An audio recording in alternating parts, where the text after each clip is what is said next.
Google insists it's business as usual at its corporate headquarters in Beijing, but now a week into a standoff with the Chinese government comes the first real fallout.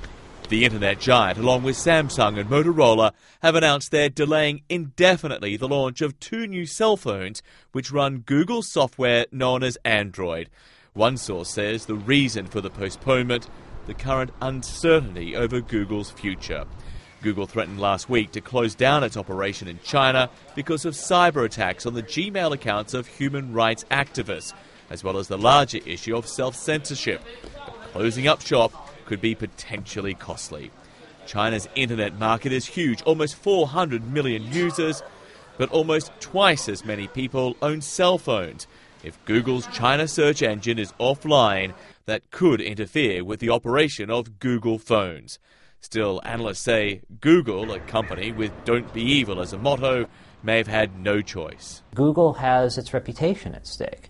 Not only is Google committed to the free flow of information, but even more importantly, is the security of its customers' information. Researchers from Toronto University's Munk Centre, who last year uncovered GhostNet, a global spy web mostly controlled from China and first detected in computers in the office of the Dalai Lama, say there are similarities in execution with the Google cyber attacks. Basically what they did was locate key people at Google and start sending them targeted emails and instant messages, basically with some kind of lure to get them to click on a bad link.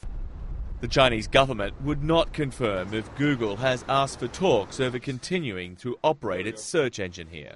One of the problems for Google in China, according to those who once worked here, is that the Chinese government never provided a list of banned topics, unlike in Germany, for instance, where Nazi-related information is censored.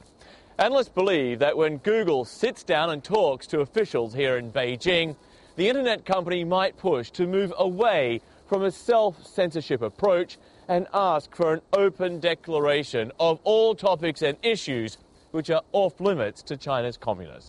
Right now that seems unlikely, which means the world's most popular search engine and the world's biggest internet market could be heading for irreconcilable differences. John Vause, CNN Beijing.